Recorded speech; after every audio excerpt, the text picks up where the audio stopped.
તો hello guys, આ છે આપણા ખેતરના ઘઉં. હવે એક પાણી બાકી છે વાળવાનું. હવે એક પાણી વાળીને વાઢવાના છે. નેકમાંથી વાઢ્યા હતા અહીંયા તો આવડા ઉજ્યા છે, પાસ આવે બીજો વાઢ આવે. આમ તો ઘઉં આવ્યા જ ચાલે,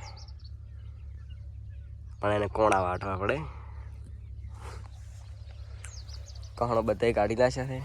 મેં લસકો લાખેલ છે, લસકો સારો છો છે, પણ થોડું મેં ખડ વધારે છે, વળેલું વધી ગયું છે. તમે જોઈ શકો છો કે મેં ખડ વધારે થોડું દેખાઈ રહ્યું છે. આપણે ઘઉં સારા છે વણતો. આપણે કોઈ ભાજીઓ રાશે નથી, ઘઉં કરી દવાયા છે, પાણી હાથે વાળ્યું છે અને ઘઉં સારા છે એટલે કોને આપણી સિઝન આફરે સારી રહી છે. કોણ સારું છે, ઘઉં બહુ બધું સારું છે એટલે સારા રેડી. તમે જોઈ શકો છો કે ઘઉંના કહણા ચેવડા આવેલા છે. બિયારણ સારું છે.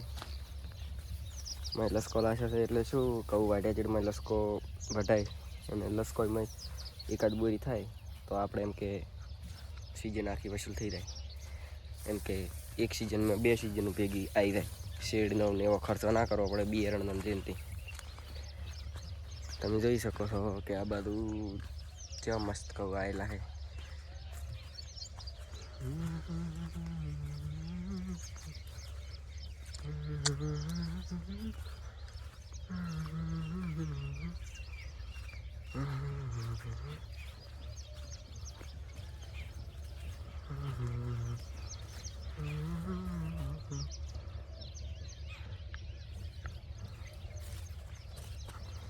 હવે આમાં થોડો મેલ અને એવું આવ્યું છે બધું, એટલે દવા છાંટવી હતી, પણ હવે છાંટવી નહીં ચાલશે. જેમ કે ઘરે ખાવાના છે એટલે દવા છાંટો લઈને તો એમ કે શરીરને નુકસાન થાય ચીડથી, એના કરતાં દવા બીજી કંઈ છાંટવી નથી.